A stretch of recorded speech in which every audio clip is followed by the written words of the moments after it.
Good evening and welcome to Alan's Italy. Uh, we're back from Italy. After 2 weeks there, we came home on Sunday evening, and it's only been 5 days back, and I'm still in a state of jet lag. So for me, the typical day begins at 4 or 5 a.m. in the morning, and it's really weird. And each year it gets worse, and the older I get, it seems to get worse and worse and have a greater effect on me. So um, I'm kind of in a little weird state at this point. But the trip was very interesting. It was a very good trip, a very nice trip. We saw some beautiful sights.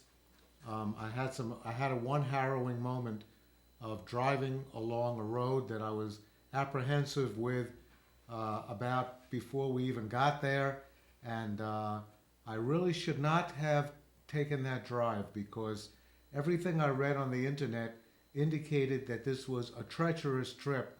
It was the trip from the Autostrada to the town of Monterosso al Mare in the Cinque Terre area, and it was really a difficult ride. It was, almost continuous curves and uphill and a lot of blind curves. And we would be going up a hill, and suddenly a car would come speeding around the curve, and we would miss the car by maybe a few inches, and it was really a pretty scary experience. So that I'll talk more about that when we start to get into the photographs and the shows that we will develop from the photographs. Laura did take 2,400 photos, but unfortunately, the process of editing the photos is going to take a little longer because her computer crashed. She has a new computer coming, and it's going to take a little while for all that to occur. So, but we saw some amazing things. We asked my friend Lydia to take us to extraordinary, out of the way Tuscan towns that some of which I've been to before, a lot that I've never been to. She actually took us to one town that is so obscure that it's not on a map, it's not on the internet. There's one. It actually has a Facebook page, but the only thing it has on the Facebook page is a picture of the soccer team. So it's kind of strange, but it was a fascinating experience, and that'll be part of it as well. We were in Florence, and we um, did some very nice things in Florence, and we wound up on Lake Como, which was really spectacularly beautiful. And all of that will be fashioned into a variety of shows. Not yet sure how many shows it will be. It's impossible to tell because I need to see the photos and get a feeling for exactly what feels good and what does not feel good. In fact, Laura told me that um, the drive that I took, that treacherous drive that I just told you about, she has a lot of photographs of that, which I didn't know. I had told her that despite the fact that I'm going to be very nervous, driving and um, I'm not going to be able to really direct what photographs she'll be taking. Try to do as much photography as possible. And I had forgotten that she was doing that because I was so wound up in the experience of driving. But she told me that she took quite a few pictures of that experience, and I'd like to share what it's like driving on a road that is really, really unbelievably difficult. And so that could be a potential show that I wasn't even, thinking about doing. So that could be something that might work. We don't know. We have to look at the photographs and really take a close look. But I do have a lot of other shows that I've developed and will be developing in the next couple of weeks. So even if we don't get to really look at those photographs, the new photographs, until the fall, I certainly have enough to carry me to that point. I have an interview scheduled with Professor Eve Dombra from Vassar College. I have another interview scheduled with someone else that I know who was recently in Italy. And I have quite a few shows, one of which is Tonight Show, which I developed before we left for Italy. It is show number 93, And what it is something that I've kind of always wanted to do, and that is take photographs. We took photographs, but look at the photographs and determine, you know, my 25 favorite photographs. And, you know, it's just not possible because I don't have 25 favorite photographs of Italy. I have probably about uh, 2 or 3 thousand favorite photos of Italy, and it's impossible to cover, you know, to put a show on for all of them. And I realized that if I spend 2 minutes talking about each photo, which is not a long time, you know, that pretty much will consume the broadcast for this evening. So I just chose um, 25 photos that really have a lot of meaning to me, and I'm going to be talking about that tonight. So let's begin, and I won't talk about this particular photo until we move on. So let's move on to the first one. This is a photograph that Laura took looking across the Bay of Naples from Sorrento, looking at Mount Vesuvius during a sunset. And Laura is very into taking pictures of sunrises and sunsets, sometimes awaking very early in the morning to catch a sunrise, and sometimes taking as many as 15 to 20 photographs of a sunset. In fact, the trip we just took, we were having dinner at a restaurant lakeside at Lake Como, and she was trying to get the perfect sunset picture. And as we were seated at the table, just as the sun was going down, she just kept snapping picture after picture.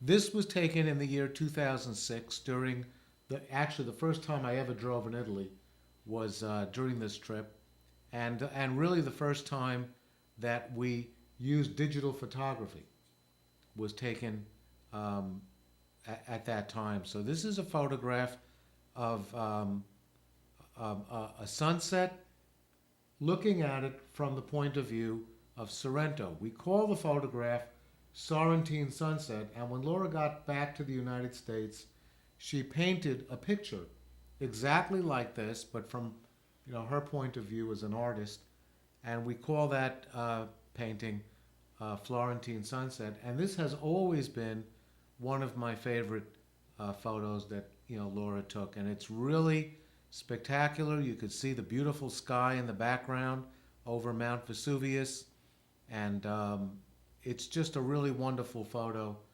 And we're going to begin, of course, with this one. This is a photograph that was taken, I'm not sure of the exact year. I believe it was 2006 or 2007.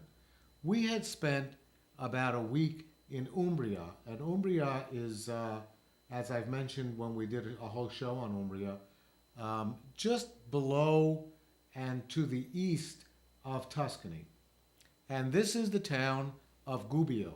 And Gubbio is in the northern part of Umbria.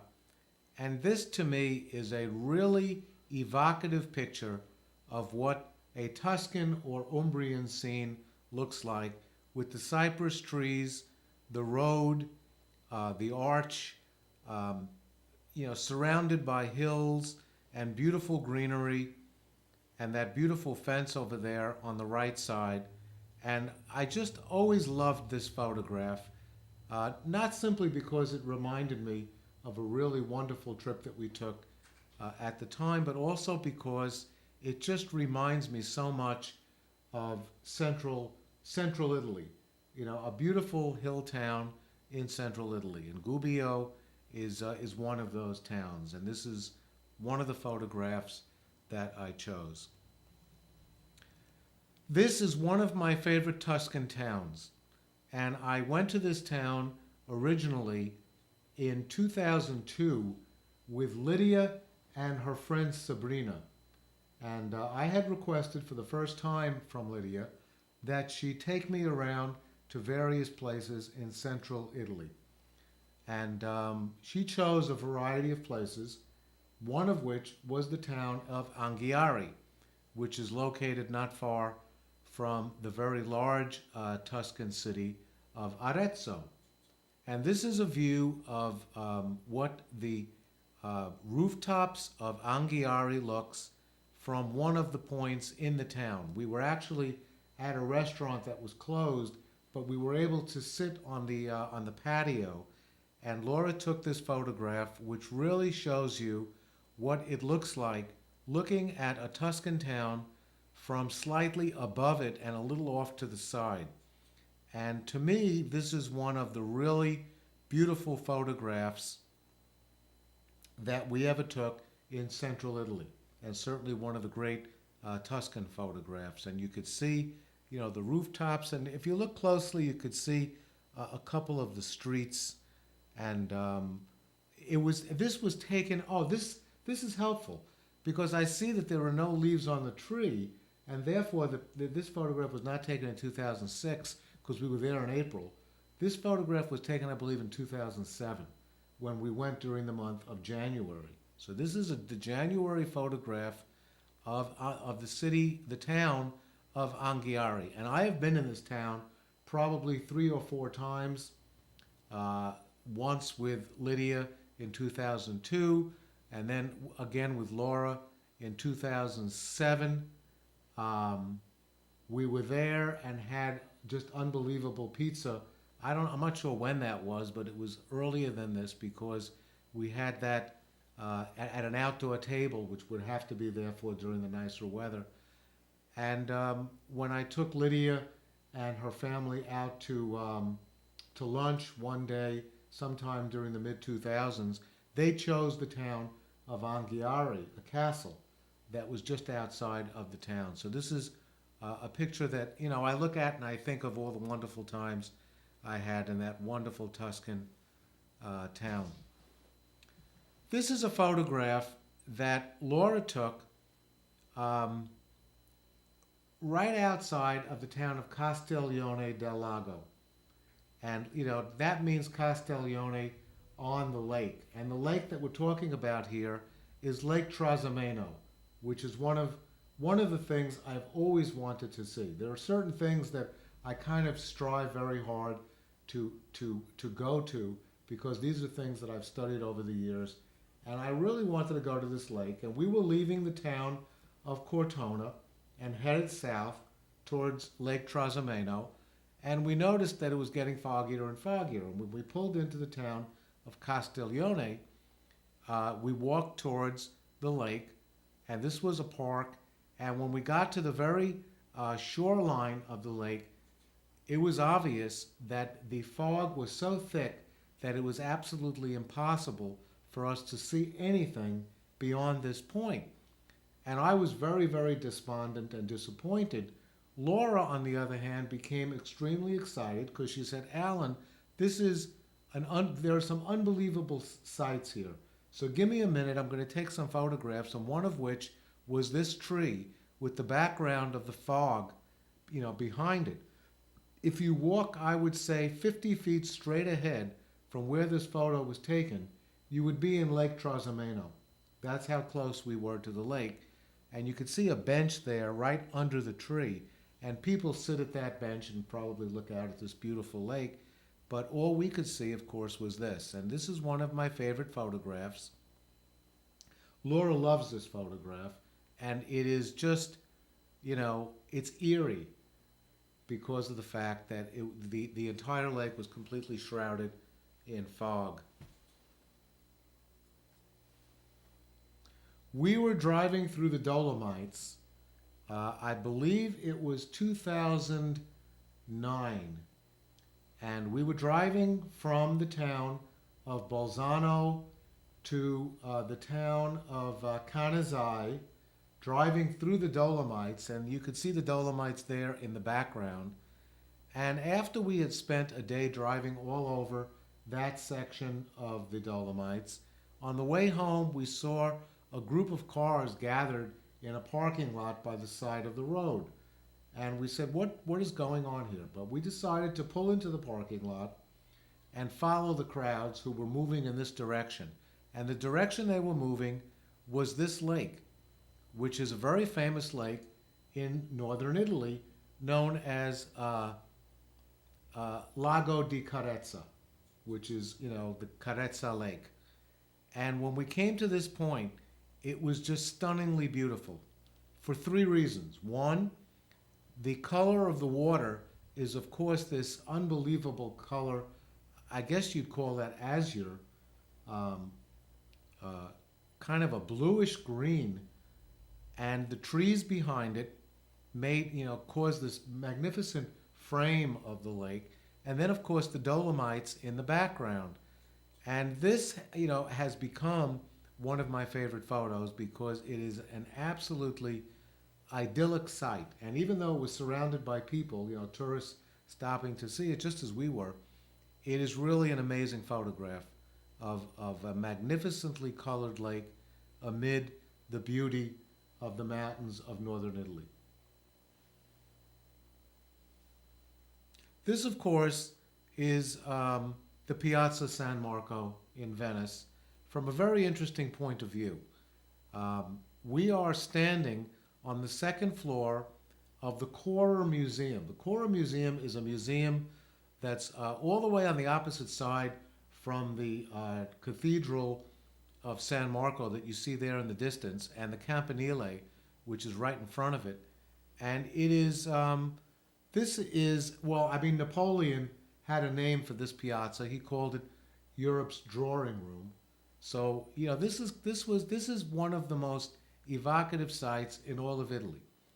And to get a really good view of it, we decided to go into the museum. Actually, we went into the museum to see a show. I think the show we saw was the John Singer Sargent exhibition that was taking place in Venice at the time. And he had all these wonderful paintings of Venice.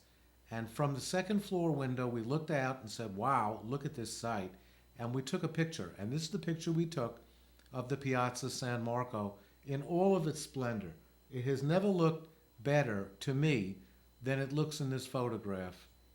And when I look at this, I just say, wow, take me back to Venice as soon as possible. This is a typical Tuscan scene. And to me, it has always been an extraordinary view. And what you're seeing, I have no idea really where this is. It's probably in the region known as Central Tuscany. And Ellen told me that during my absence, she showed the DVD of the show on Central Tuscany. So this is kind of appropriate, right? Yeah, this was in. That was in there. Very similar. Right, yeah. So this is a picture of a house, a typical stone house on a hill in Tuscany with really nothing much around it. I see a little house there in the distance, and this is a typical, scene of a house perched on a hill, one of the rolling hills of Tuscany. And whenever I look at this, it just reminds me so much of being amid the absolute magnificence of central Italy. And again, I have no idea. I think this was somewhere in the Val d'Orcia area, somewhere between perhaps Montalcino and Montepulciano. Montalcino on the west, Montepulciano on the east. So, this is, again, one of my favorite photos. This is, of course, the photo that is probably in my top three of all the thousands. I mentioned thousands of pictures I really love. This is probably in the top three. This is on my business card. It is the header picture on my YouTube channel. It is probably in my introductory montage of photos that start off the show. It is a picture taken of the town of Bellagio on Lake Como from a ferry boat with the Alps in the background. And I believe this photo was taken in late April. Laura catching every aspect of the magnificence of a photo of this type. For example, the water, the town on the right side, the Alps with the snow, snow-capped mountains. The sky is absolutely magnificent with, it's kind of cloudy there with the sun kind of showing through at one point and the blue interspersed throughout. And I have always thought that this is the most evocative picture I have ever seen of Lake Como. Even though Bellagio is not my favorite, our favorite really, town on Lake Como, that distinction would go to the town of Varenna, which is the town we spent 2 days this past trip. But this really shows you what it's like with the tranquility and the charm and the utter sense of relaxation of spending time on Lake Como. And we came to the conclusion on this last trip that with all the hustle and bustle of running around and the difficult driving that I had to experience, that this is some place that we'd really like to spend much more time. And in the future, we're going to spend more time on Lake Como, which I think, could very well be my favorite place in all of Italy. Those 2 days were just absolutely wonderful. Sitting on the patio at our hotel, sipping a Prosecco or limoncello or a glass of wine or a cup of cappuccino or a cup of tea. And a lot of people do this in the afternoon or in the morning, for breakfast. That's where breakfast was served. We would just sit out there and look at the view. The view we were seeing was not this view. The view was actually from the complete opposite angle. So, Varenna would be all the way in, at the very end of this photo. Let me just use my pointer here. This is Varenna over here, you see. And this is where we were. So we're getting a different point of view.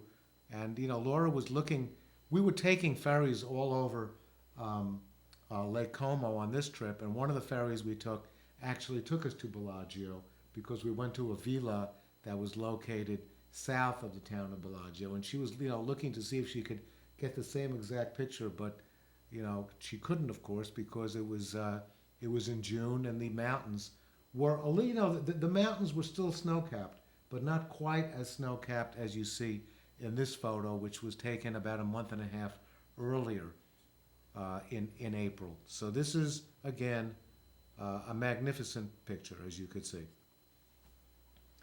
This is a photograph that Laura took at one of the villas on Lake Maggiore. Now, when you stay in the town of Stresa on Lake Maggiore, you travel around to the different islands. Let me see if I can remember them. This is a good test for my memory.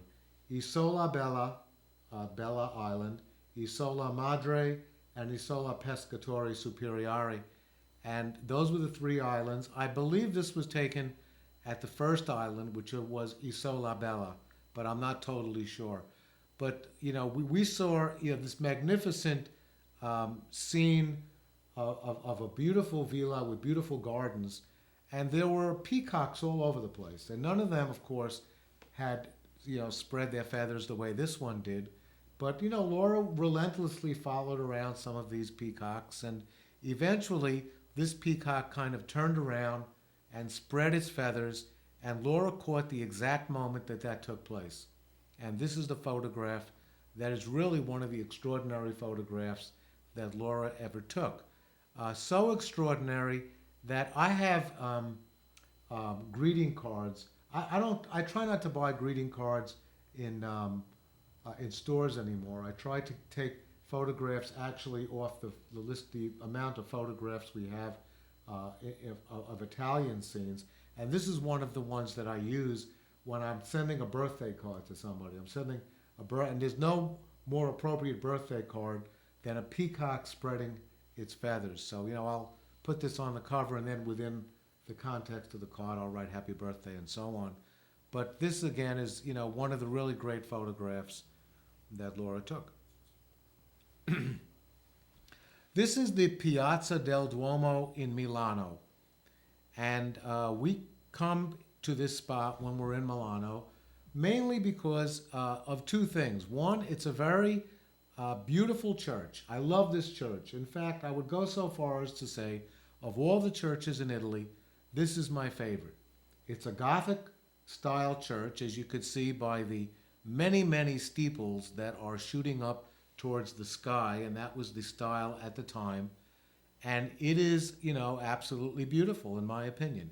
The inside is very, very beautiful as well, but certainly nothing like what the outside looks like. So that's one of the reasons I like this piazza. The other reason is that it's just a very happening piazza. You could see that there are lots of people, and there's always lots of people all over the place. To the left is the very famous Galleria, which has shops and restaurants and cafes and bars.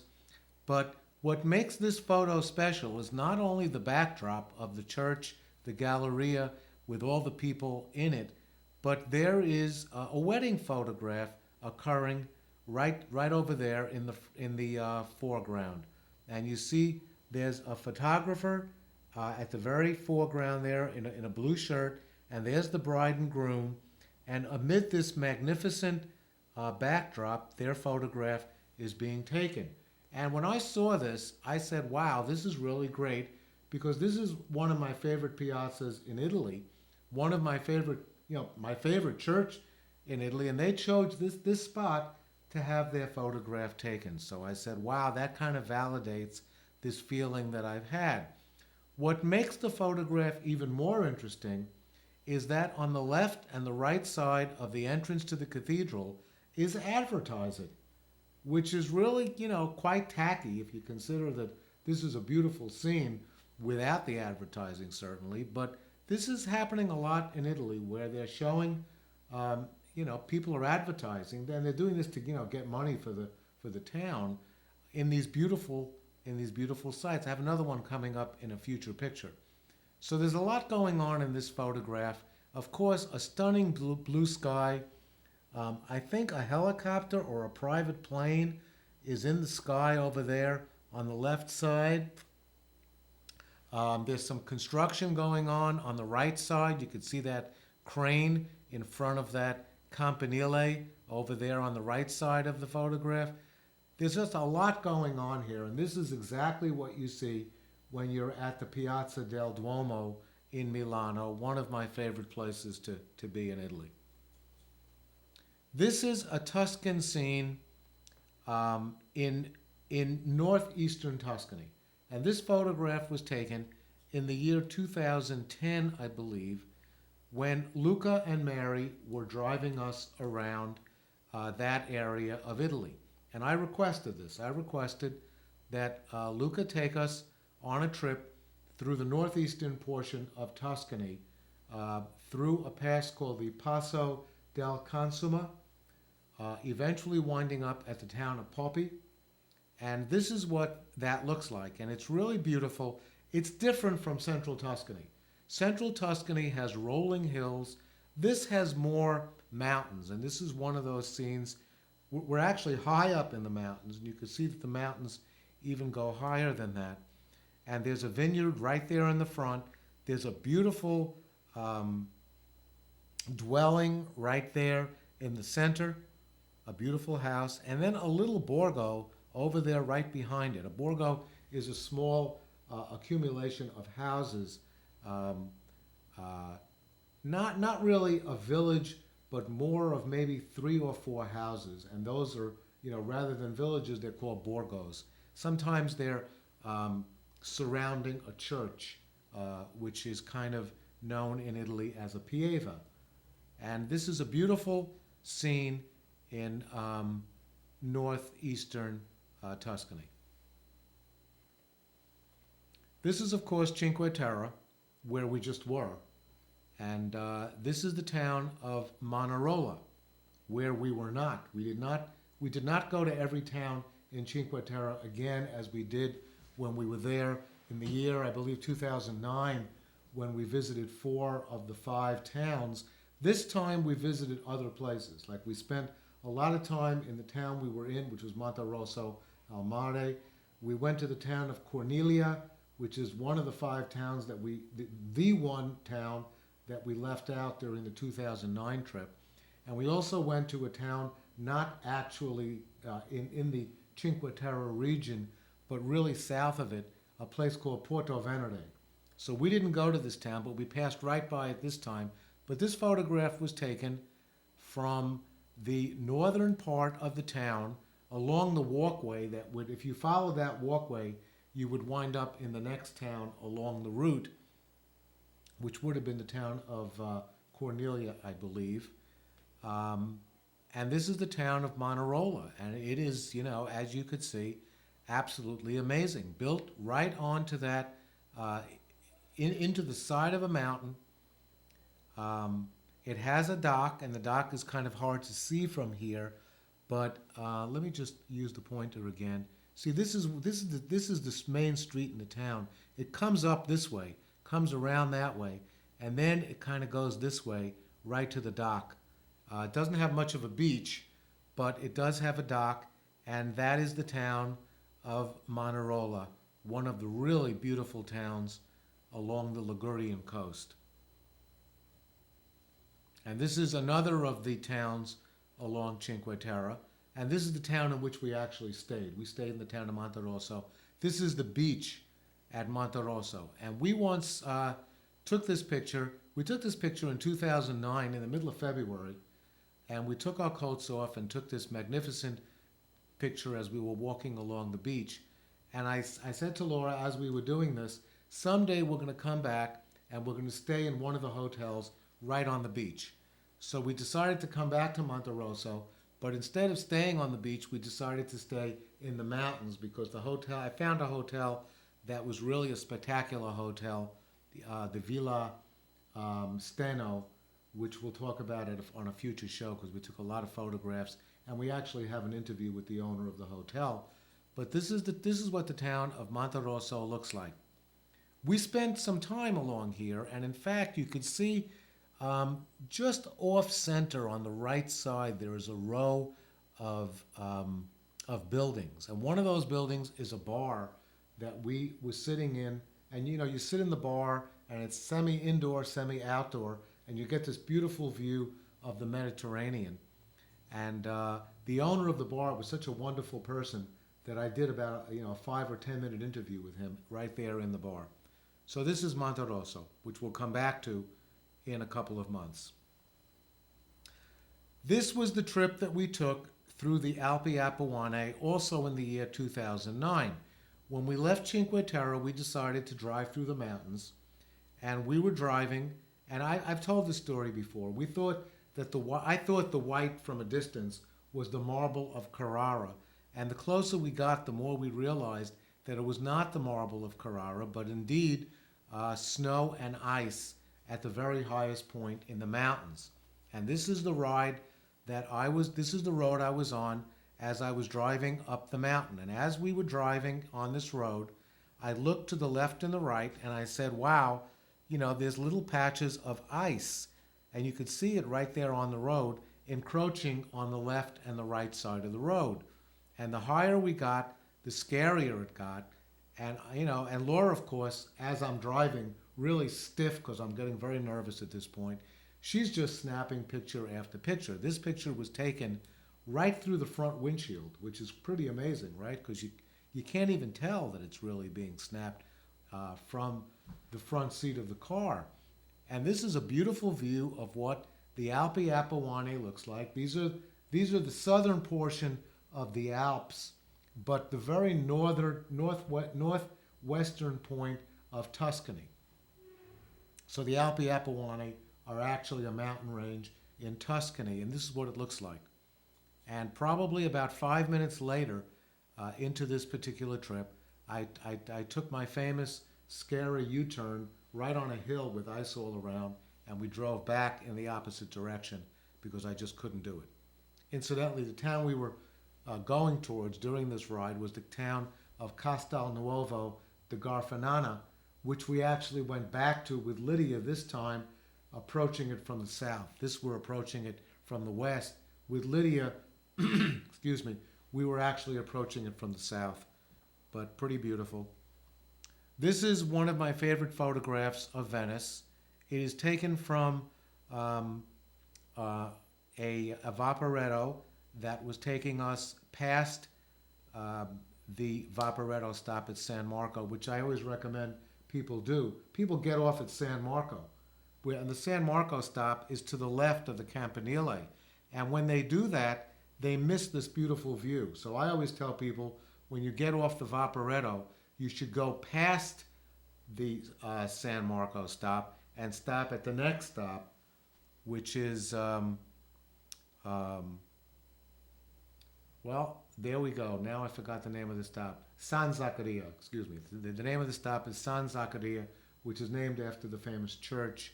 And this is a beautiful view of Venice. You could see it from a different angle from the one we were looking at earlier from the Cora Museum. There's the two obelisks right there in the front with the Campanile. The Doge's Palace is right there on the right side. You cannot see the cathedral. That's difficult to see. There's a little peak of it right next to the Doge's Palace, but very difficult to see. There's the area over there on the left, which is the Molo, which is translated from Italian into English as the dock. And you can see the Vaporetto over there on the extreme left-hand side.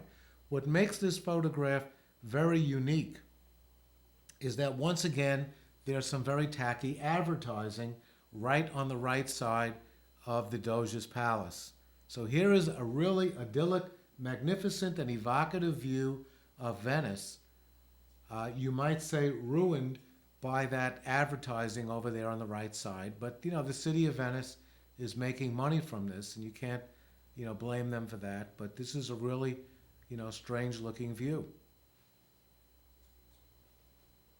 This is a photograph that we took in the Dolomite, in the lower portion of the Dolomites during a trip we were taking.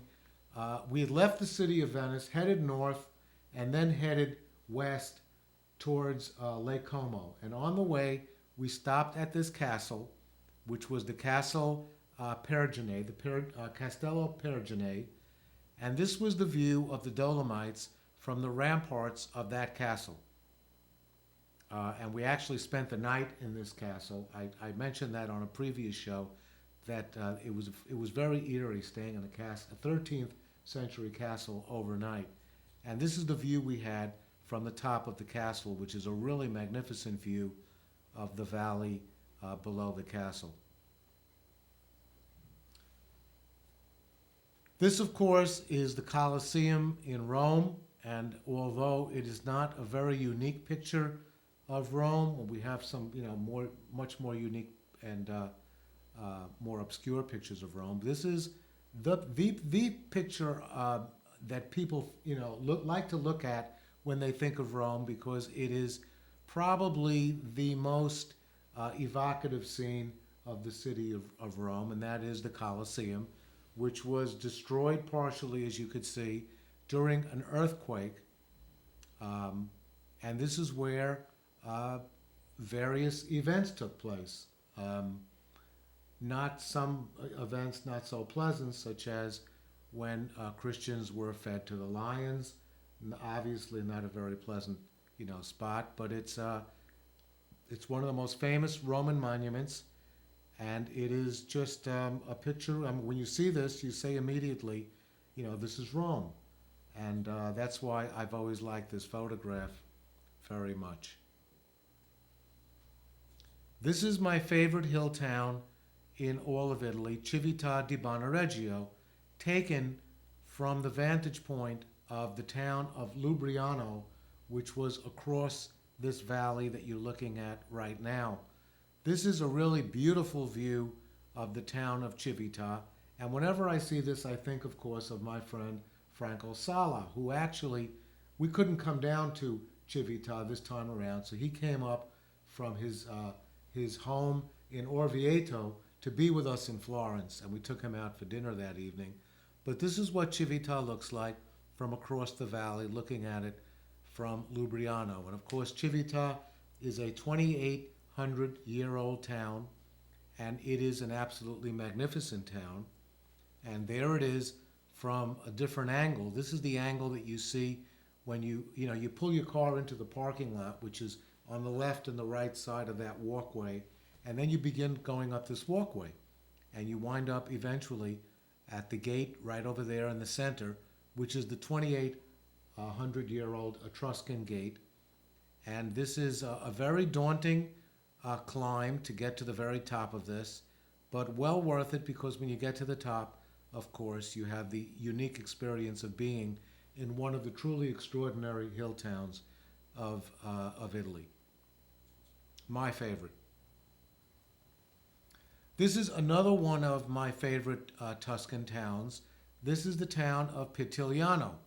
And we were here during the year, I believe it was 2012, and we were taken to this town by our friends Rick and Sharon, who live not far from this town. And I've always wanted to go here for a number of reasons. One, it's it is the signature town of the very southern point of Tuscany. That's number one. Number two, it's a very famous town because one of the oldest Jewish ghettos is in this town. It's, of course, as you could see, a really beautiful village perched up on a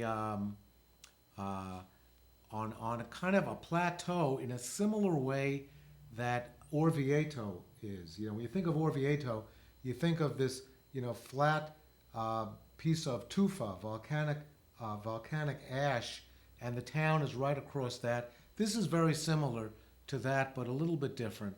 And you see the beautiful countryside in the distance and around it, and a little mountain range over there straight ahead. And I think that mountain range might be Mount Amiata, but I'm not completely sure. I think we're looking now towards the north, and that if that's the case, then that is Mount Amiata. But I've always loved this photograph because this was taken just as we were about to enter the main gate of Pitigliano. Another view of, I believe, northeastern Tuscany.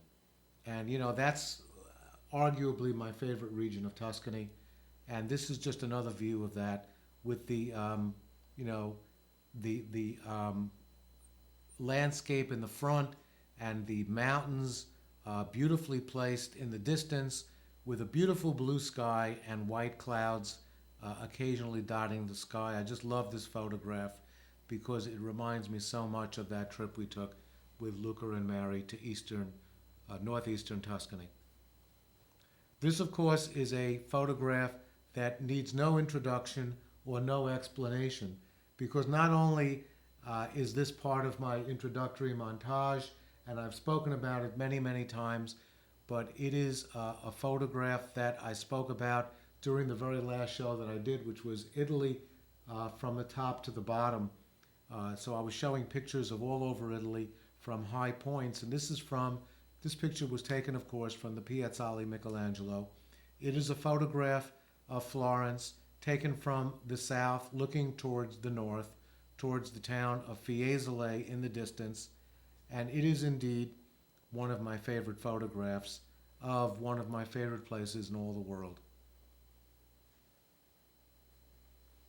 Another view of the city of Florence, but from a totally different point of view. Another photo that I showed on the broadcast, the previous broadcast, show number 92, of looking at the Arno River with the bridges along the river from the point of view of the Uffizi Gallery. And this is again one of my favorite photos of one of my favorite cities, with the Ponte Vecchio and all the other bridges off there in the distance. This is a photograph taken of Venice, and this is from the Molo, looking across the lagoon to the church of San Giorgio Maggiore. And this is a really beautiful scene of Venice. Another kind of scene that when you think of Venice, you think of this, that beautiful lamppost over there on the right side, and the wharf over there in the front, and then the water and the island, and that beautiful church, which is right there at the entrance to the lagoon, with a beautiful sky. This is probably in the late afternoon, early evening, and you could see that it's not quite a sunset, but it's almost a sunset, and the sky is really beautiful with the church placed against it.